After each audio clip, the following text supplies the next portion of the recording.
Vale, vale, gracias. En primer lugar, aunque lo ha dicho José Antonio, yo me gustaría insistir en cuanto al carácter de la revista que editamos. No hay muchas revistas de este tipo. No solo expresan la posición de la Cuarta Internacional, sino que hemos abierto sus páginas a otras corrientes del movimiento obrero que consideramos que llevan una política de ruptura con el sistema. Por ejemplo, en este número le damos la palabra a los compañeros de Votar al Popolo, es un partido relativamente nuevo que está surgiendo en Italia, que estaba a la iniciativa en buena medida de las 3 huelgas generales que ha habido ya bajo Meloni. Damos la palabra también al Partido Comunista de Nepal, puede parecer exótico, pero son fuerzas también que surgen, que se apartan del viejo orden estalino-maoísta, y a sectores de Morena en México, que, como sabéis, Morena es un partido de masas, el partido que apoya a la presidenta Sheinbaum, pero que muy, digamos, con muchas fuerzas, y particulares fuerzas que plantean que el gobierno mexicano debe tener una posición mucho más clara contra el imperialismo y, sobre todo, por uno de los aspectos centrales de todos los países de América Latina, que es la inmigración, o sea, el derecho a migrar frente a las políticas antimigratorias de la administración americana. Eso simplemente como introducción. Hay otras cosas, nosotros, evidentemente, como otras corrientes, estamos planteando la cuestión de Palestina como cuestión central. Sin embargo, no tenemos que olvidarnos que la cuestión de Palestina no es simplemente una cosa de actualidad, tiene una historia, digamos, incluso cómo se constituyó el Estado de Israel. Yo me reclamo de una corriente, que la única corriente del movimiento obrero que se opuso a la constitución del Estado de Israel, cuando en noviembre de 1947 fue votado en la ONU a propuesta del delegado de Stalin. Digo porque, digamos, no vivimos del pasado, pero es bueno recordar el pasado cuando hay una continuidad en cuanto a una orientación política. Bien, no entro en estas cosas, me voy a concentrar en lo que ha dicho José Antonio y al mismo tiempo de intentar ilustrar la actual política del imperialismo, ver la resistencia. En última instancia, lo más importante no es constatar, sino cómo se resiste a eso. Por eso yo creo que lo más importante es que nos concentramos nuestra atención en lo que está ocurriendo en Estados Unidos. Estados Unidos es un continente. Estados Unidos, al mismo tiempo, representa la única fuerza capaz de intentar asegurar el orden capitalista mundial. Es la primera potencia, en el punto de vista militar incontestable. Tiene, como sabéis, alrededor de 3.200.000 soldados a diferentes niveles, y 750 bases militares. No hay ninguna potencia que pueda hacer frente en este sentido militarmente a Estados Unidos. Domina, no solo es el gasto militar, sino domina el mercado mundial, porque no es simplemente que el Senado acaba de votar, además, el presupuesto militar del año que viene, que se acerca a lo que ha dicho José Antonio, a $1 billón, pero no es simplemente eso, sino el control del comercio mundial, que sobrepasa en estos momentos el 40% del comercio mundial de armas. Quiere decir que cuando hablamos incluso de la producción de armas en otros países, veis, por ejemplo, en empresas españolas, hay unas 200 empresas españolas que participan en la fabricación de armas a diferentes niveles, por ejemplo, Indra, Navantia. Hay que entender que estas empresas en buena medida trabajan con patentes americanas. O sea, eso de la supuesta industria nacional es un poco un cuento. Por lo tanto, cuando hablamos del potencial militar norteamericano, no solamente lo que producen o lo que tienen como gasto de defensa, sino el control que tiene de una buena parte de las armas que hay a escala mundial. Por ejemplo, este nuevo avión, el F-35, muy conocido, es un avión monitorizado por Estados Unidos. Es decir, si el ejército español tuviera estos aviones, si el Pentágono quiere que no funcionen, no funcionan, porque tienen un control, digamos, sobre el funcionamiento incluso de esos aviones. Bien, en apariencia eso es espectacular, ¿verdad? Sin embargo, ¿por qué no intervienen en Venezuela? Intervienen, pero de una forma limitada. ¿Os acordáis? Todos tenéis edad para acordaros que en el año 89, en diciembre, creo que después de Navidad, intervinieron en Panamá. Digamos, ningún problema. Con la misma acusación, que Noriega era un narcotraficante y tal igual, lo mismo que dicen sobre Maduro y demás. Bueno, ahora habéis visto que las acusaciones de Trump ya no es de eso, sino que al parecer Venezuela nos ha robado tierras, energía, todo y tal igual. Bueno, es igual, los discursos cambian, pero al mismo tiempo el imperialismo tiene una dificultad, porque no es un problema militar intervenir en Venezuela. Porque un ataque en este momento sobre Venezuela, al margen de la opinión que tengamos del régimen, es un ataque para todos los pueblos de América Latina. Y por lo tanto, digamos, la administración americana también calcula eso, las posibles consecuencias de una intervención militar en estos momentos. Y la propia situación en Estados Unidos. La última encuesta que publicaba el New York Times de hace 15 días es que el 70% de la población norteamericana está contra una intervención militar en el Caribe y en particular en Venezuela. O sea que, vamos, no creamos que porque Trump tiene aspectos en apariencia locos y tal igual, no tiene una orientación y no tiene en cuenta lo que está ocurriendo en Estados Unidos mismo. Y lo que está ocurriendo en Estados Unidos es, en primer lugar, una verdadera crisis de descomposición de la sociedad norteamericana, que empieza por una crisis económica. Si os habéis leído, y es fácil porque es de fácil acceso, la Estrategia de Seguridad Nacional, a este propósito os recomiendo leer una carta semanal que hemos editado precisamente esta semana sobre la caracterización que hacemos de la Estrategia de Seguridad Nacional de Trump. Dice una cosa, empieza lo siguiente: las élites norteamericanas hasta ahora, los que estaban en el gobierno, Biden, Obama y compañía, han destruido el país. Y lo han desindustrializado. No es casualidad, no es una. O sea, que él tiene una percepción clara de que es un país que ha perdido su base industrial. O sea, que las principales empresas, excepto las empresas de armamento, han deslocalizado. Y las multinacionales están fabricando, porque hay un mercado mundial, en los países que tienen menor costo. Desde México hasta China, hasta, digamos, en cualquier otro lugar. Y estas empresas, las multinacionales, que es una de las características del imperialismo, como que lo definía ya Lenin en 1916, las multinacionales se determinan por el mercado mundial, no por el Estado, aunque piden la protección de su Estado. Es la aparente contradicción entre, digamos, el carácter de la producción internacional y el carácter nacional de los Estados. Entonces, lo que se plantea a Trump es que hay que reindustrializar el país. ¿Y qué multinacional va a volver a Estados Unidos? Digamos, es fácil decirlo. Entonces, como él sabe perfectamente que eso es una tarea prácticamente imposible, pues intenta hacer pagar a todos los pueblos del mundo el coste que significa haber destruido la base económica de Estados Unidos, por ejemplo, con los aranceles. Pero los aranceles, nosotros no somos ni por el libre cambio ni por los aranceles. No nos engañemos, no estamos ni por las multinacionales europeas contra las americanas, ni otra. No, estamos por el interés de los trabajadores. ¿Y qué es lo que significa la política de aranceles hoy en los Estados Unidos? Que la inflación se ha disparado en Estados Unidos. Se ha disparado porque antes entraba, digamos, mercancías baratas que ya no se producían en Estados Unidos y ahora con los aranceles entran más caras. Pues voy a dar un ejemplo. Impuso a Brasil un arancel del 50%. Brasil es uno de los principales exportadores de carne, de jugo de naranja y otros productos alimentarios para Estados Unidos. Entonces, como esto siempre se decora con cuestiones políticas, Tom dijo que él defendía a Bolsonaro, que estaba siendo tratado por la justicia brasileña como tal igual, y eso era insoportable y demás. Entonces, impone un 50% de aranceles. Tuvo una reunión con Lula y una de las consecuencias es que bajan los aranceles. ¿Por qué? Porque, digamos, estaba provocando una inflación en Estados Unidos mismos. O sea que a veces la política, digamos, que lleva a cabo tiene efectos contradictorios con lo que quiere.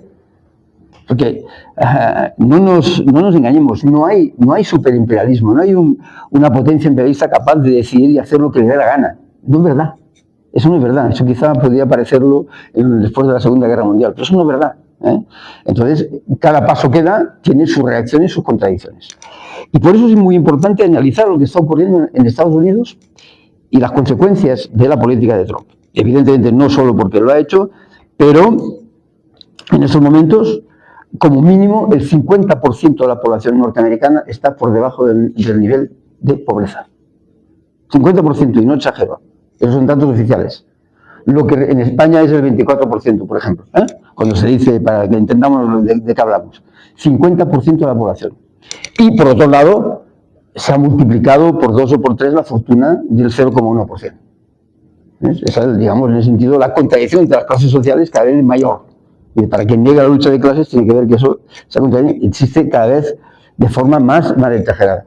Pero eso no es solo un problema social, porque en el plan fiscal que fue aprobado en octubre, lo que sería el presupuesto para el año que viene, lo que plantea Trump es aumentar los gastos militares, pasar de 800.000 a 1 billón, digamos, el presupuesto militar, disminuir los gastos sociales, particularmente el Medicare, o sea, la posibilidad de tratamiento médico mínimo para el conjunto de la población, reducir toda una serie de otros gastos sociales y disminuir los impuestos a las grandes corporaciones.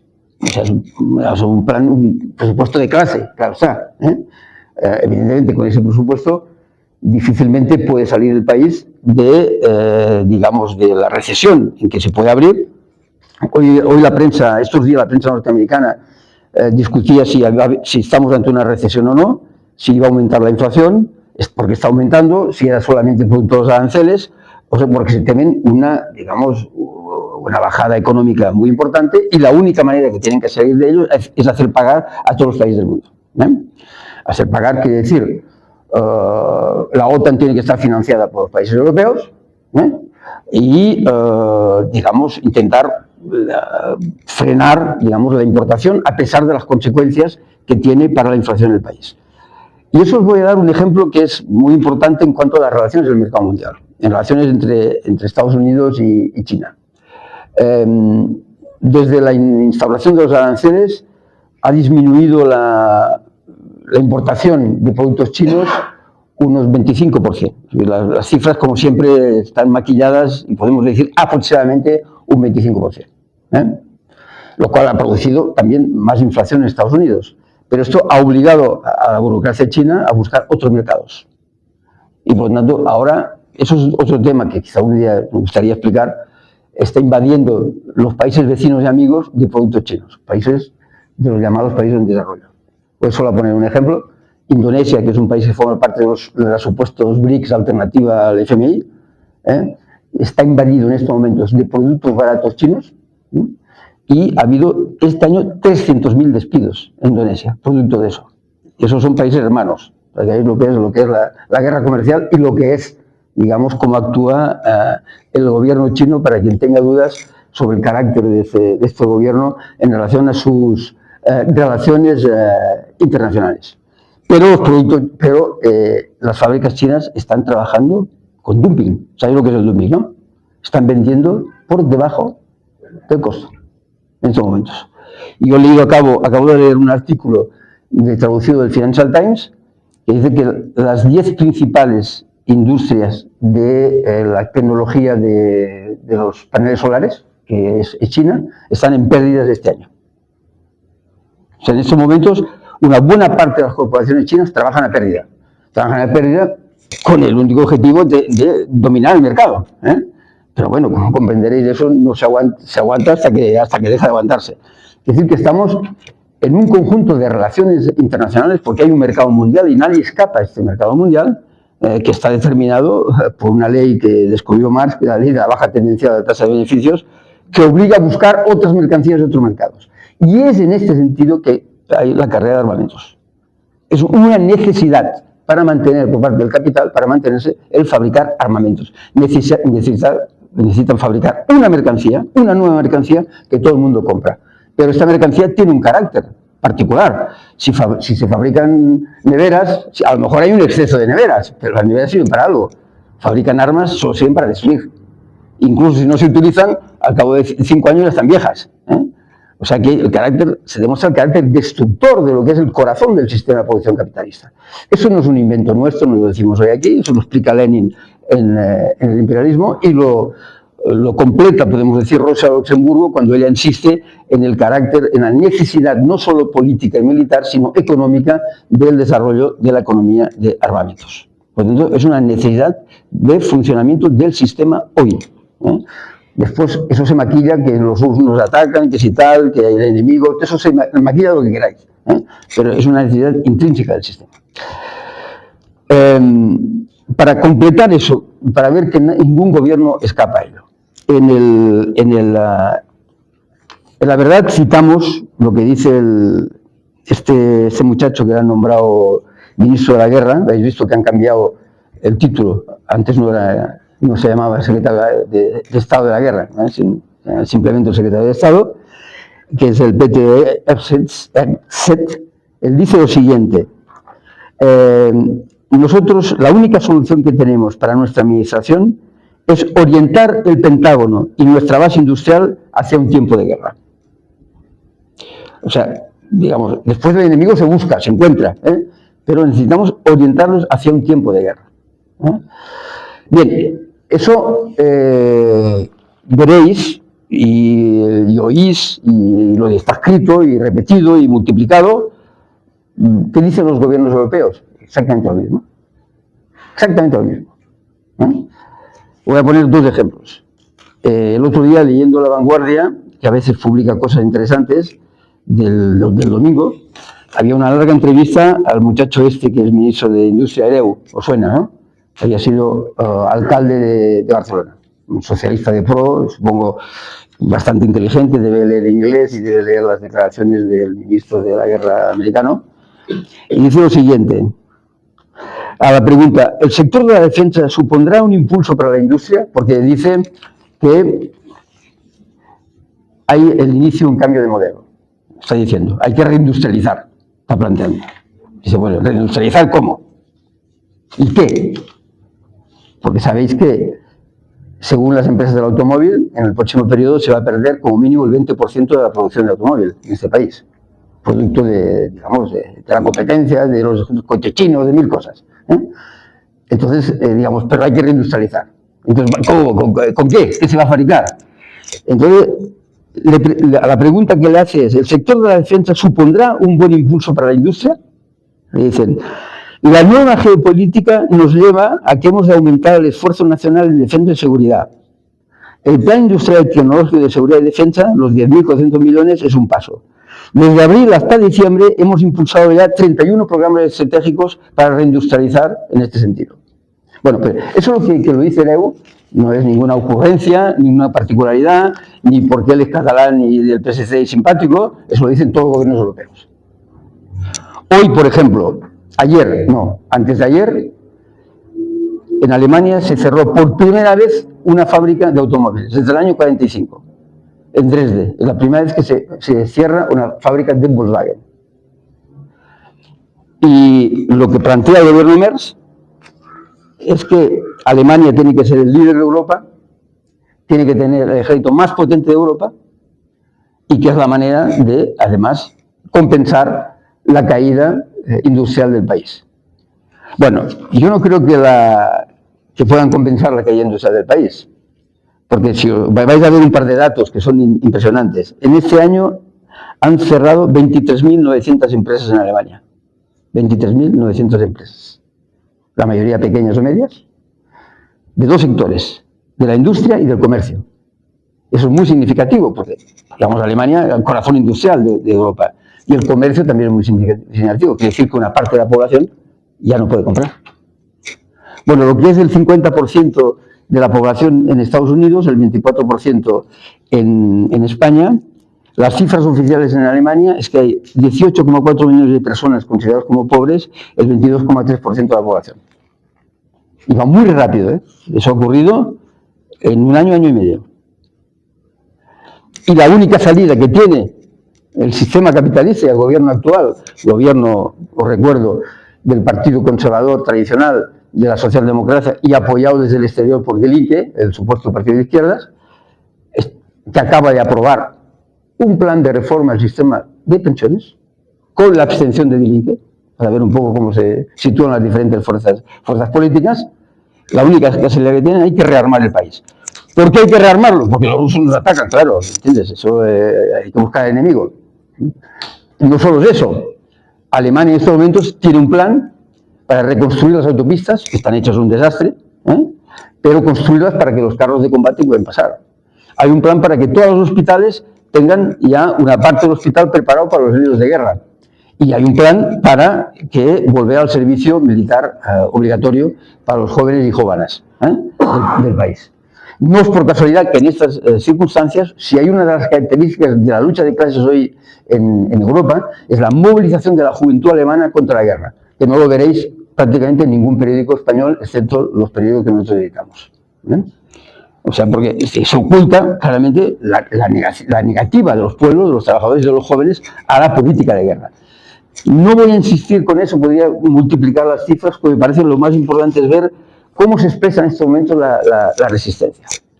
Podemos ver que hay, digamos, tres parámetros. En primer lugar, en reglas generales, los antiguos partidos, socialdemócratas, comunistas o como se llamen, digamos, acompañan la política de guerra, bajo una forma u otra. No digamos ya los putinistas, porque el régimen de Putin está inmerso en la política de guerra. En estos momentos el 40% del Producto Interior Bruto de Rusia es, digamos, es en defensa. Y, digamos, lo que es la Federación Rusa, digamos, tiene un sector industrial de producción de armamentos, pero sobre todo ocupa un lugar en el mercado mundial como exportador de materias primas, o sea, como un país del tercer mundo. No nos engañemos en cuanto a las características de lo que es la Federación Rusa hoy y a lo que lleva la oligarquía de Putin, que pone en peligro la existencia de la propia Federación Rusa, por lo tanto, de la nación rusa, que es una verdadera nación, digamos, en Europa, ¿no? Al mismo tiempo que todos los gobiernos están inmersos en eso, la oposición a la guerra, de hecho, se expresa en particular, he dicho Alemania, pero se expresa en particular en Estados Unidos. Habéis visto que en el mes de octubre hubo una jornada contra no a los reyes, no a los reyes tal, se llamó así, de manifestaciones en 2.500 ciudades. Nunca en la historia de Estados Unidos ha habido una movilización de este tipo, porque el carácter incluso tan heterogéneo de Estados Unidos hacen que normalmente las movilizaciones son muy locales. Y es la primera vez desde, no sé, desde el tiempo de la movilización por los derechos cívicos, que tenía otro carácter, no ha habido una movilización de este tipo, que ocupa todos los estados. Eso es muy importante. Y se están constituyendo fuerzas por primera vez también con un carácter estatal, o sea que se sobrepasa, o sea, le pasa el carácter local y que han vivido grupos de izquierda desde hace tiempo. No son los únicos, pero hay que destacar, sobre todo, Democracia Socialista de América, que por las características particulares de Estados Unidos está trabajando en el interior del Partido Demócrata. Eso sería largo de explicar, pero la estructura de los partidos no es la misma que aquí y una organización puede optar, digamos, a las primarias dentro del Partido Demócrata y tener candidatos, como fue el caso, por ejemplo, en la alcaldía de Nueva York, que todos conocéis, de Mandani, que al mismo tiempo es el candidato decidido y electo por los 11.500 militantes que tiene la DSA en Nueva York, y al mismo tiempo ganó las primarias dentro del Partido Demócrata en contra del candidato oficial, el mafioso Cuomo, que al final fue apoyado por todo el mundo, incluido por Trump, para intentar impedir que ganara Mandani. Mandani gana las elecciones con un programa muy simple en el terreno municipal, digamos, que son guarderías gratuitas, transporte gratuito, alquileres controlados y hacer pagar a las multinacionales. Digamos, algo simple, simple, pero que no hace ningún partido reformista hace, digamos, ni hacen aquí ni en ningún sitio. Digamos, por lo tanto, elementos de ruptura con el sistema capitalista. No sabemos lo que va a ocurrir porque toma su posición el 1 de enero, pero está claro que todos los poderes van a estar en contra de que pueda hacer algo. Pero no es un fenómeno aislado. Yo estaba viendo un poco, porque la Democracia Socialista de América presentó candidatos en otros lugares. Estaba leyendo la entrevista a una consejera municipal que se llama Kelsen Bonds, que fue elegida en Atlanta. Atlanta, si conocéis un poco Estados Unidos, Atlanta tiene una particularidad. Atlanta no solo es el aeropuerto más grande del mundo, porque es un momento de correspondencia, sino que es una ciudad extraordinariamente reaccionaria. Es Georgia, viene de, ¿entiendes?, de la época incluso del sur, ¿no? ¿Entiendes? Y, digamos, esta muchacha pues ganó su consejería con el mismo programa que Mandani, ¿entiendes? Digamos, porque por más que sea una ciudad de una población que vive sobre todo del comercio agrícola y del lugar que ocupan, pues evidentemente hay una clase obrera. Y hay una clase obrera que en Estados Unidos es la clase dominante desde el punto de vista numérico. El problema es su organización, como siempre. Entonces, hay que entender que el hecho de que el corazón de la bestia se constituyan fuerzas de este tipo, eso es fundamental para el movimiento obrero a escala mundial. Fundamental. El que haya precisamente organizaciones que plantean además la organización de la clase obrera, porque tiene una característica la DSA en relación a otros partidos, que es que la clave es construir sindicatos y llevar la lucha, digamos, del día a día por las reivindicaciones, sin olvidar otras reivindicaciones democráticas y tal, pero que ponen en el centro el enfrentamiento de clase y contra la política imperialista digamos, de Trump. No es por casualidad que han llevado la lucha por Palestina, en contra de la intervención militar. Fijaos, no sería comprensible que Mandani ganara en Nueva York. Nueva York es la ciudad que hay, después de Tel Aviv, más judíos en el mundo. Es decir, que una buena parte de los judíos votaron por Mandani. Hay una... ¿Cómo se llama esta fiesta? Bueno, esa fiesta judía que ha habido ahora, que ha habido este atentado en Sydney. Bueno, pues tengo un vídeo por ahí, a lo mejor si os interesa lo envío, en que se ve que un sector de los judíos ortodoxos que están en contra del sionismo, pues celebran su fiesta, había como 10.000 y tal igual, y el invitado de honor era Mandani. ¿Entendéis? O sea que hay que entender que son fuerzas políticas que intentan ir más allá de superar las divisiones étnicas, religiosas o de este tipo, para plantear lo que son las reivindicaciones comunes, digamos, al eje tradicional, clase contra clase, trabajadores frente a, digamos, a los capitalistas y a los grandes grupos financieros. Por eso para nosotros es muy importante ver este fenómeno y establecer una relación con ellos. Nosotros realizamos en París el 4 y 5 de octubre una conferencia internacional europea, pero invitamos a los compañeros norteamericanos y compañeros palestinos, y hubo una representación de la DSA, era antes precisamente de las elecciones, y el compañero que estuvo en la DSA nos explicó la batalla que estaban llevando y por qué estaban utilizando la estructura del Partido Demócrata para poder presentar candidatos con un programa de clase. Para nosotros es fundamental, desde el punto de vista internacional, el establecer relaciones orgánicas con estas fuerzas, en cierta medida, fuerzas nuevas que están por encima, digamos, de las viejas divisiones del movimiento obrero del pasado. Creemos que eso es una cuestión fundamental. Evidentemente, eso tiene su traducción en todas partes, en todos los continentes, y podríamos hablar casi país por país, continente por continente. Si nos concentramos en Europa, partimos de que en Europa también existen estas fuerzas y se están desarrollando. El ejemplo más claro es Francia y Gran Bretaña. Digamos, hoy, si hay una fuerza política que intenta retomar lo que es la tradición del movimiento obrero, es la Francia insumisa. Y voy a contar una anécdota porque me parece que es significativo para ver una relación de una cosa con la otra. La Francia insumisa tiene un pasado, claro está.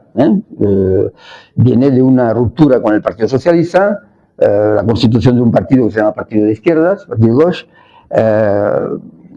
a medida que en los últimos años, particularmente en las elecciones presidenciales desde el 2017, el candidato Mélenchon tiene un resultado, no pasa al segundo turno porque hay otras candidaturas supuestamente de izquierdas, pero sobre todo se constituye una organización que tiene una característica, tiene dos características.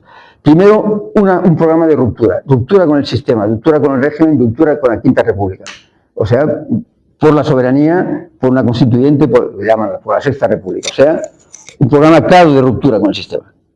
O sea, en contra de gestionar las instituciones del sistema podrido. Digamos, digo, quien se dé por aludido, pues ya puede entenderlo, lo que quiere decir eso.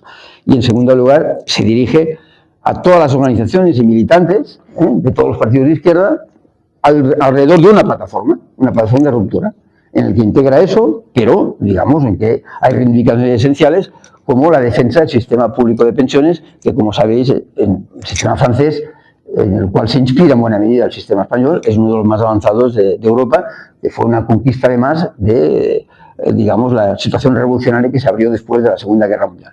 Bien. Se constituyó además una coalición con todos los partidos y el Partido Socialista, los ecologistas han roto esta coalición y están apoyando ahora al gobierno. Vale, es igual, esos son detalles simplemente. Lo importante que voy a decir no es eso. Mélenchon tiene una característica, que es un hombre no solo abierto y que oye, que escucha y que responde, sino que él cada mes tiene una charla, digamos, abierta a todos los cuadros de la organización. Hace una charla en que hace la valoración de la situación política y las propuestas. Y en la penúltima, después de las elecciones que tuvo lugar en Estados Unidos, dijo, bueno, hemos visto que el compañero Mandani ha ganado, pues yo conozco a esta gente porque estuve en Estados Unidos, los compañeros del POI me llevaron y discutimos con ellos y tal, es una fuerza importante. Dice, bueno, y hay mucha gente se preguntará, ¿y cómo han ganado las elecciones? En enero Mandani tenía el 1% de intención de voto y ahora tiene y ha ganado por más del 50%. ¿Cómo lo ha conseguido? Hay algunos que dicen con las redes sociales y tal, y demás. Bueno, bien. No lo dijo Mélenchon, pero lo digo yo. Cuomo gastó 10 veces más en redes sociales que Mandani, muchísimo más. O sea que, digamos, eso no es la diferencia. Dijo, ¿cuál es la diferencia? La diferencia es que consiguieron organizar a 95.000 militantes e hicieron puerta a puerta, 3 millones de puerta a puerta. O sea, el contacto directo con la gente, el trabajo, digamos, de calle, el trabajo de calle. O sea, lo que es insustituible, que no se resuelve ni con una red social, ni con un discurso de la televisión, ni con todas estas cosas. Yo no desprecio nada, pero nada sustituye a la organización. Nada sustituye a la organización. Dice, sí, ¿cuál es la fuerza? ¿Cuál es nuestra fuerza? Dijo el Mélenchon. Nuestra fuerza es que tenemos 110.000 afiliados, 4.000 comités de base que se reúnen, pues nosotros le diríamos células, es igual, 400.000 simpatizantes que participan en nuestras campañas. Esta es nuestra fuerza. Aparte de eso, toda la prensa está contra nosotros. Todos, desde la derecha, incluso la extrema izquierda. Todos están contra nosotros. ¿Va a haber elecciones en Francia? ¿Quién va a ganar? Pues la lógica electoral es que gane la extrema derecha. Eso por lógica electoral.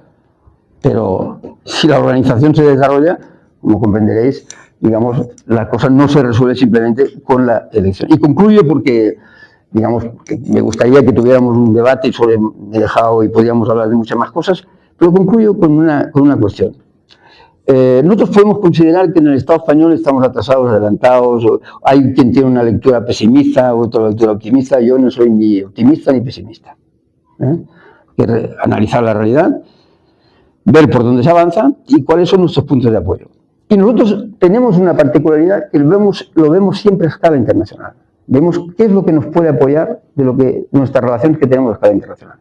El 8 de enero se reúne en París un comité de organización que surgió de la conferencia del 4 y 5 de octubre. Queremos preparar lo mismo en Gran Bretaña.